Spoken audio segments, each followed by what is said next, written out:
Taking a cue from Cuba, the Bahamas Department of Corrections will be adopting one of its rehabilitative programs, while a parole program could come sooner than later.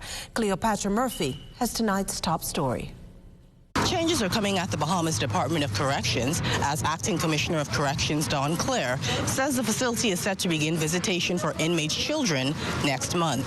We're going to have a phased approach. We're going to start with female prison, then we're going to move to medium, then the remand center, and then maximum security prison. All incarcerated men, especially, and females who are here, once they give us the name of their kids will come here and spend the day with them. And the primary purpose of this is to break that cycle. There are too many fathers and sons incarcerated here at these facilities. So we are trying to break that curse. Claire made the announcement on Monday during the graduation ceremony for inmates in the Prisoner's Journey program. But it's not the only change, as BDOCS officials are getting closer to launching the much-talked-about parole program, with public consultation set to begin this week. I'm understanding that sometime this year, the bill will be presented to Parliament.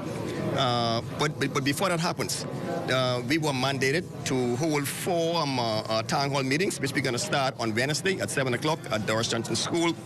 And then on the 13th and the 14th of September, we're going to have a symposium where the Canadians, the Americans, the Europeans, and the Latin Americans will come here and present on parole and inmate industries. This comes as the country tries to place greater emphasis on reform. Claire explains how the efforts of the parole board that will control who's granted parole will differ from the efforts of the Prerogative of Mercy Committee that he says can reduce sentencing but is limited in scope. The conditions is the key. No one will be released from this facility without conditions. You see, so because it is the conditions that will pretty much keep you in line as to your remaining time left on your sentence. For example, if a guy is incarcerated for drugs and the parole board says that you must go to drug counseling for the next 3 years, you have to do it.